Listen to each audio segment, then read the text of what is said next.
नमस्कार दोस्तों, मेरा नाम है विमल सिंह। बालाजी स्टडी अड्डा में आपका स्वागत है। संविधान के अलग अलग टॉपिक वाइज प्रश्नों की प्रैक्टिस करा रहे हैं। तो इससे पहले हमने 34 और 35 टॉपिक आपका, जिसमें जम्मू कश्मीर के संदर्भ में विशेष प्रावधान और संघ राज्य क्षेत्र जो है उनका प्रशासन एक साथ देखा था। साइड में आई बटन में पिछला वाला वीडियो आपको जो है वो मिल जाएगा। आज हम देखेंगे 36 नंबर का टॉपिक, राजनीतिक दल। यहाँ पर जो प्रश्नों की संख्या है वो लगभग 60 के आसपास है। तो हम 20-20 करके प्रश्न देखेंगे। लास्ट में एक प्रश्न हम आपसे भी जो है वो पूछेंगे। तो चलिए शुरू करते हैं। प्रश्न नंबर जो है वो 1 से। प्रश्न आपका है कि भारत में दलीय जो व्यवस्था है वो किस प्रकार की है?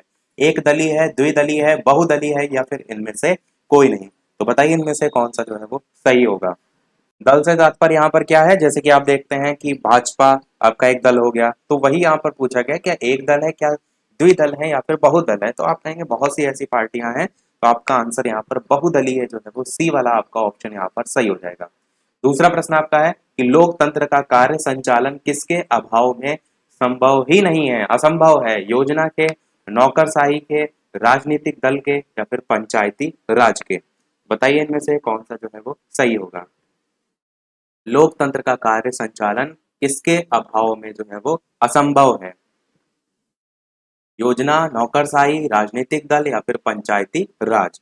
आंसर की बात करते हैं ऑप्शन एबीसीडी में से, तो बिना राजनीतिक दल के जो है वो संभव नहीं है, क्योंकि जितने भी राजनीतिक दल है उससे ही आप देखेंगे तो पूरा ढांचा जो है वो बना हुआ है, उसमें ही अलग अलग सरकारें। तो आपका सी वाला ऑप्शन यहाँ पर जो है वो बिल्कुल सही होगा। तीसरा प्रश्न आपका है कि जो भारत में दलीय व्यवस्था है उसकी अगर बात की जाए तो उसकी प्रमुख विशेषता जो है वो क्या है?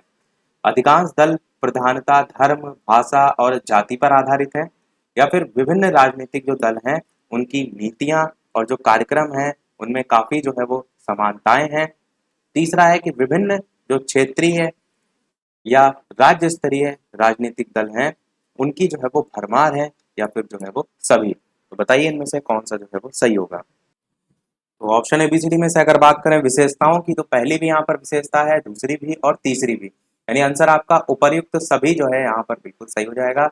दलीय व्यवस्था की यहाँ पर प्रमुख विशेषताओं की बात की गई। चौथा प्रश्न रीजनिंग के तरीके से आया है, जहां पर एक कथन दे रखा है और कारण दे रखा है। कथन आपका ये कह रहा है कि भारत में स्थायी दलीय व्यवस्था नहीं है। दूसरा कह रहा है कारण इसका कि राजनीतिक दलों की संख्या बहुत अधिक है। तो इसका ये रीजन दिया गया है। अब आपको बताना है कि कथन और कारण जो है दोनों सही है और ए आर की सही व्याख्या है, दोनों सही है और ए आर की सही व्याख्या नहीं है, या ए सही है आर गलत है और ए गलत है आर सही है? कौन सा इनमें से जो है वो सही होगा? तो भारत में स्थायी दलीय व्यवस्था नहीं है, तो ये तो आपका बिल्कुल सही है, क्योंकि आप देखते हैं हमने ऊपर अभी बताया अलग अलग दल हैं, अलग अलग पार्टी हैं, तो स्थायी थोड़ा नहीं, उनका जो चुनाव होता है वो एक लिमिटेड टाइम पीरियड के लिए होता है, उसके बाद जो है वो बदल जाते हैं। तो स्थायी दलीय व्यवस्था आप नहीं कह सकते। तो पहला कथन बिल्कुल सही है। कारण क्या दिया है? राजनीतिक दलों की संख्या बहुत अधिक है, तो इसका ये रीजन भी आप कह सकते हैं, बहुत सी संख्या अधिक है इसलिए अलग अलग बदलते भी रहते हैं। तो आपका रीजन भी आपका बिल्कुल सही है, यानी ए और आर आंसर की अगर बात करें, ए और आर दोनों ही सही है, और ए आर जो है उसकी सही व्याख्या भी है। अगला देखते हैं पांचवा नंबर प्रश्न कि कम से कम कितने राज्यों में राज्य स्तरीय पार्टी की हैसियत रखने वाली राजनीतिक दल को राष्ट्रीय पार्टी की मान्यता जो है वो दी जाती है? दो, तीन, चार, पांच, इस टाइप से चार ऑप्शन दे रखे हैं। बताइए इनमें से कौन सा जो है वो सही होगा। कम से कम कितने राज्यों में राज्य स्तरीय पार्टी की हैसियत रखने वाली राजनीतिक दल जो है उसको राष्ट्रीय पार्टी की मान्यता जो है वो दी जाती है? आंसर की बात करते हैं तो आपका ऑप्शन यहाँ पर चार जो है वो बिल्कुल सही होगा। ऐसे चार जो है दल जिनको राष्ट्रीय पार्टी यहाँ पर कम से कम पूछा गया था संख्या, तो आपका चार जो है यहाँ पर सही होगा।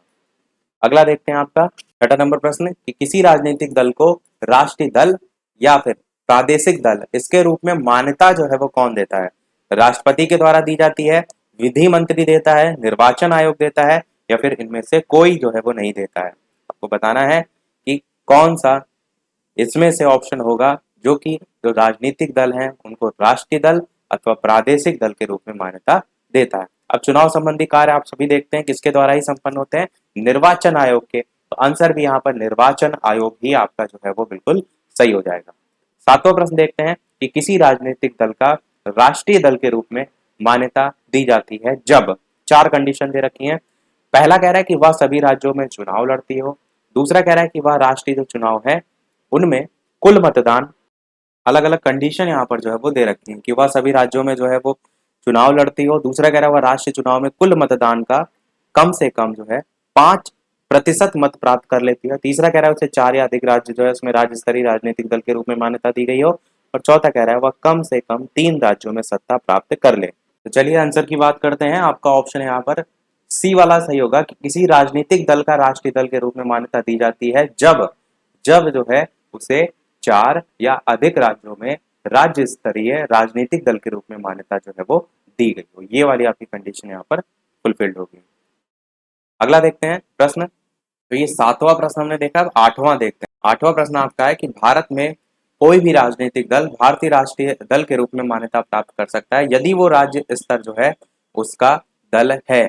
कम से कम कितने राज्यों में, ये यहाँ पर जो है वो पूछा गया है। 3 राज्यों में, या फिर 4 राज्यों में, या फिर 5 राज्यों में, या फिर 7 राज्यों में। तो बताइए इनमें से कौन सा जो है वो सही होगा। आंसर की बात करते हैं ऑप्शन ABCD में से। इसके अलावा वीडियो पसंद आए तो लाइक भी सभी लोग अवश्य जो है वो करते रहिएगा। इस प्रकार अच्छे अच्छे प्रश्न हम प्रैक्टिस जो है वो करते रहें। आंसर की बात करते हैं तो आपका कम से कम कितने राज्यों में, टोटल 4 राज्य जो है आपका बिल्कुल सही हो जाएगा। भारत में कोई भी राजनीतिक दल जो है वो राष्ट्रीय दल के रूप में मान्यता प्राप्त कर सकता है यदि वो राज्य स्तर का दल कम से कम 4 राज्यों में जो है वो होगा। अगला प्रश्न 9वां कह रहा है कि किसी भी राजनीतिक दल को राष्ट्रीय दल के रूप में तभी मान्यता प्राप्त हो सकती है जबकि आम चुनाव में उसे कम से कम 4 राज्यों में कुल कितना प्रतिशत जो मत है, ये प्रतिशत लिखा हुआ है, प्रतिशत जो मत है वो प्राप्त हो। 4%, 5%, 10% या फिर 15%। किसी भी राजनीतिक दल को राष्ट्रीय दल के रूप में तभी मान्यता प्राप्त हो सकती है जबकि आम चुनाव में उसे कम से कम 4 राज्यों में कुल कितना परसेंट मत प्राप्त हो। तो आपका 4% जो है आपका ए वाला ऑप्शन जो है वो सही हो जाएगा। 4% मत जो है उसके पास होना चाहिए। 10वां प्रश्न आपका है कि भारत में एक राष्ट्रीय दल के रूप में मान्यता प्राप्त करने के लिए किसी दल को कम से कम कितने मत प्राप्त जो है वो करने चाहिए। ऊपर वाला ही देखिए प्रश्न पूछा गया है, पर प्रश्न थोड़ा सा पूछने का तरीका बदल दिया गया है। ऑप्शन को देखिए किस टाइप से पेश किया गया कि 10% वैध मत 4 अथवा अधिक राज्यों में, 4% वैध मत 4 अथवा अधिक राज्यों में। इस टाइप से 4 ऑप्शन है, पर आंसर आपका 4% ही रहेगा जो कि हमने ऊपर भी देखा था। तो ये वाला आपका ऑप्शन यहाँ पर सही हो जाएगा। 11 नंबर प्रश्न है, भारत में जो दलीय पद्धति है उसकी एक विशेषता क्या है। द्विदलीय पद्धति, बहुदलीय, सांप्रदायिक दलों का जो है वो अभाव, या फिर क्षेत्रीय दलों का अभाव। तो स्टार्टिंग में सबसे पहला प्रश्न आया था, वहां पर हमने बताया था कि जो भारत में जो दलीय पद्धति है वो बहुदलीय पद्धति के अंतर्गत आती है। बी वाला आपका ऑप्शन यहाँ पर बिल्कुल सही होगा। 12वां प्रश्न आपका है कि जो पहला लोकसभा चुनाव था उसमें कितने राजनीतिक दलों को राष्ट्रीय दल का दर्जा जो है वो प्रदान किया गया था। ये आपका अच्छा प्रश्न है। इस टाइप से प्रश्न पूछे जाने के चांसेस रहते हैं। 7, 12, 14 या 21, बताइए इनमें से कौन सा जो है वो सही होगा। प्रथम लोकसभा चुनाव में कितने राजनीतिक जो दल हैं उनको राष्ट्रीय दल का दर्जा जो है वो प्रदान किया गया था। आंसर की बात करते हैं ऑप्शन ABCD में से, तो 14 जो है कुल आपका बिल्कुल सही हो जाएगा। कुल 14 राजनीतिक दलों को राष्ट्रीय दल का दर्जा जो है वो प्रदान किया गया था। तो कुल जो है वो 14 राजनीतिक दल आप याद रखिएगा। अगला देखते हैं आपका प्रश्न कि वर्तमान समय में देश में जो राष्ट्रीय दल हैं उनकी जो है कुल संख्या जो है वो कितनी है। ये भी अच्छा प्रश्न है। 3, 5, 7 या 8, बताइए इनमें से कौन सा जो है वो सही होगा। तो चलिए आंसर की बात करते हैं। ऑप्शन ABCD में से आपका ऑप्शन यहाँ पर 8 जो है कुल बिल्कुल सही होगा। वर्तमान समय में जो राष्ट्रीय दल हैं उनकी कुल संख्या जो है आपकी 8 है। अब कौन कौन सी है, नाम आपको पता होगा तो और भी अच्छा होगा। सबसे पहला और चर्चित नाम बीजेपी यानी कि भारतीय जनता पार्टी। इसके संस्थापक जो है वो अटल बिहारी वाजपेयी और लाल कृष्ण आडवाणी जो है वो थे। और जो राष्ट्रीय अध्यक्ष हैं उनकी बात करें तो उनका नाम है जगत प्रकाश नड्डा। बीजेपी के बाद नाम आता है दूसरा नंबर भारतीय राष्ट्रीय कांग्रेस। कांग्रेस आप जानते हैं स्टार्टिंग में 1885 में A.O. ह्यूम जो है संस्थापक के रूप में जाने जाते हैं, और साथ में दादा भाई नौरोजी और इन सब का भी नाम देखने को मिलता है, पर A.O. ह्यूम मुख्य रूप से। राष्ट्रीय अध्यक्ष कौन है कांग्रेस की, तो सोनिया गांधी हैं। फिर तीसरे नंबर पर आपका आता है राष्ट्रवादी कांग्रेस पार्टी। जिसके जो संस्थापक हैं वो शरद पवार, P.A. संगमा और तारिक अनवर जो है वो, और शरद पवार ही जो है वो इसके राष्ट्रीय अध्यक्ष के रूप में भी जाने जाते हैं। चौथा नाम देखने को मिलता है बहुजन समाजवादी पार्टी, जिसकी अगर बात करें तो उसके संस्थापक थे काशीराम, और इसके राष्ट्रीय अध्यक्ष की बात करें तो मायावती जो है वो राष्ट्रीय अध्यक्ष है। पांचवें की अगर बात करें तो भारतीय कम्युनिस्ट पार्टी जो है उसके अगर संस्थापक की बात करें तो मानवेंद्र नाथ राय थे, और अगर बात करें वर्तमान में अध्यक्ष तो डी राजा जो है वो अध्यक्ष, किसके, भारतीय कम्युनिस्ट पार्टी। छठा नाम देखने को मिलता है भारतीय कम्युनिस्ट पार्टी और मार्क्सवादी, तो उसकी अगर बात करें तो EMS नंबूदरीपाद और ज्योति बसु और हरिकिशन सिंह जो है ये सभी आपके संस्थापक के रूप में जाने जाते हैं। अगर बात करें अध्यक्ष तो सीताराम येचुरी जो है वो अध्यक्ष। सातवां नाम देखने को मिलता है सर्व भारतीय तृणमूल कांग्रेस, जो कि आप देखते हैं कहां, बंगाल में। संस्थापक ममता बनर्जी और राष्ट्रीय अध्यक्ष भी ममता बनर्जी। और आखिरी आठवां national people's party, national people's जो पार्टी है वो P.A. संगमा जो है वो संस्थापक थी, और वर्तमान में अगर अध्यक्ष की बात करें तो कॉनरॉड संगमा जो है वो अध्यक्ष के रूप में। तो ये सभी आपके वर्तमान के अध्यक्ष ना कह के आप कह सकते हैं कि उस पूरी ओवरऑल पार्टी के अध्यक्ष जो है, क्योंकि सोनिया गांधी जैसे भारतीय राष्ट्रीय कांग्रेस की है तो वो वर्तमान में नहीं, वो एक्चुअल में अध्यक्ष के रूप में। तो जितने भी ये मैंने नाम बताए इसमें जो वर्तमान वर्ड है उसको आप नहीं यूज करेंगे, केवल अध्यक्ष के तौर पर जो है वो याद रखेंगे। देखते हैं हमारा 14 नंबर प्रश्न कि निम्नलिखित में से कौन एक क्षेत्रीय दल है, कांग्रेस, भाजपा, अकाली दल या फिर माकपा, कौन सा इनमें से जो है वो सही होगा। आंसर की बात करते हैं ऑप्शन ABCD में से, तो अकाली दल आपका जो है वो सही होगा। इनमें से कौन एक क्षेत्रीय दल है, तो अकाली दल है। 15 नंबर प्रश्न है किसी राजनीतिक जो दल है उसको पंजीकृत दल की स्थिति पाने के लिए कम से कम कितने % मत जो है वो पाने चाहिए। 1%, 2%, 3%, 4%, बताइए इनमें से कौन सा जो है वो सही होगा।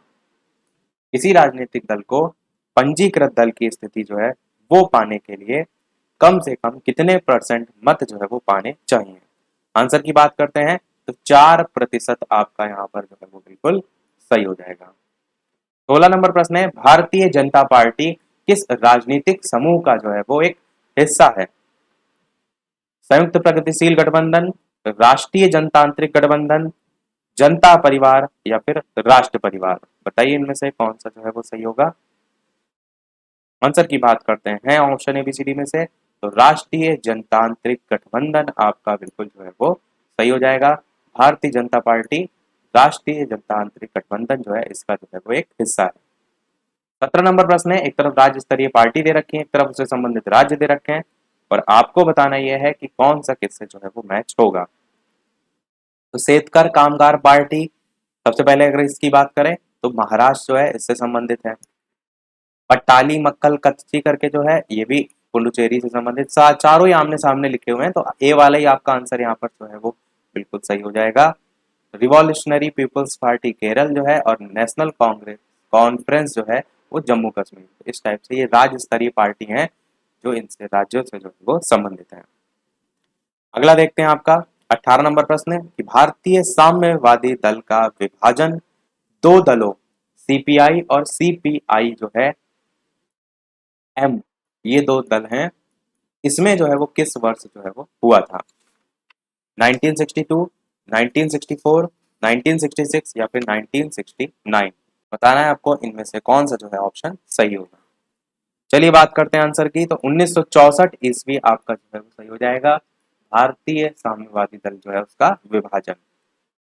अगला प्रश्न और सेकंड लास्ट प्रश्न है, क्योंकि स्टार्टिंग मैंने बताया था 20 प्रश्न तक हम देखेंगे और एक प्रश्न हम आपसे भी पूछेंगे कि भारतीय राष्ट्रीय कांग्रेस का जो गठन वर्ष है वो किस वर्ष हुआ था। 1885 ईस्वी, 1907 ईस्वी, 1935 ईस्वी या फिर 1875 ईस्वी।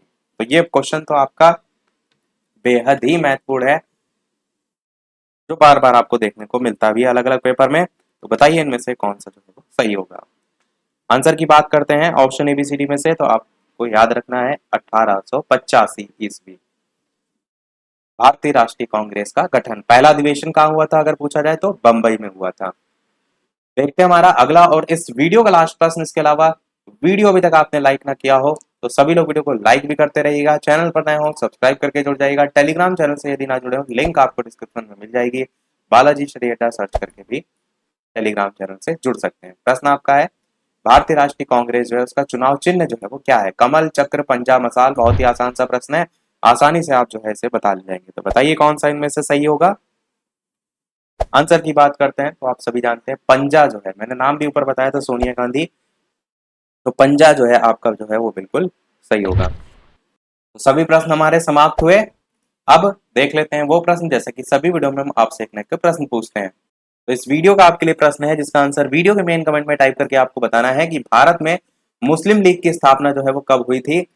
ए ऑप्शन है 1908 ईस्वी, बी ऑप्शन है 1903 ईस्वी, सी ऑप्शन है 1906 ईस्वी और डी ऑप्शन है 1905 ईस्वी। अच्छा प्रश्न है, सभी अपना आंसर वीडियो के मेन कमेंट में टाइप करके बताइएगा। लाइव टाइमिंग दो है, दोपहर के 3 बजे, शाम के 8 बजे। तो लाइव आकर भी वीडियो आप देख सकते हैं, प्रश्नों की प्रैक्टिस कर सकते हैं। तो आज को मैं इतना ही रखते हैं, मिलते हैं अगले वीडियो में कुछ नए प्रश्नों के साथ, नए टॉपिक के साथ। तब तक के लिए नमस्कार, जय हिंद।